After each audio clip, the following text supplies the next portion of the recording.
एक समय की बात है। एक छोटे से गांव में एक ईमानदार और मेहनती लक्कड़हारा रहता था।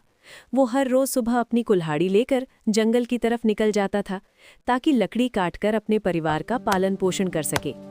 एक दिन वो जंगल में एक बड़े पेड़ को काट रहा था। तभी अचानक अरे, पेड़ पर मेरी मारते कुल्हाड़ी समय नदी में गिर उसकी गई। कुल्हाड़ी हाथ से छूट गई और सीधी नदी में जाकर गिर गई। लक्कड़हारा बहुत दुखी हो गया और नदी के किनारे बैठ गया। तभी नदी से एक सुंदर परी बाहर आई और तुम बोली, क्यों रो रहे हो? मेरी कुल्हाड़ी नदी में गिर गई है। के अंदर गई और क्या ये चांदी की तुम्हारी कुल्हाड़ी कुल्हाड़ी लेकर है? आई। नहीं, उसने ये पूछा, मेरी नहीं क्या है। ये तुम्हारी कुल्हाड़ी है?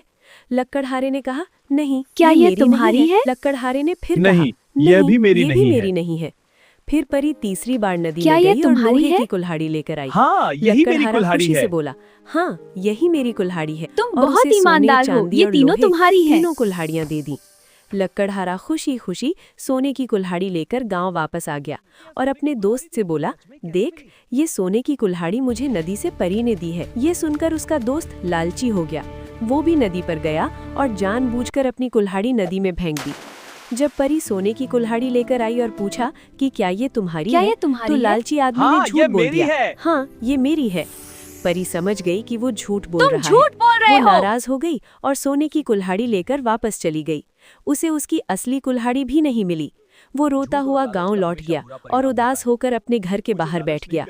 इस कहानी से हमें ये सीख मिलती है कि हमें हमेशा सच बोलना चाहिए और कभी भी लालच नहीं करनी चाहिए।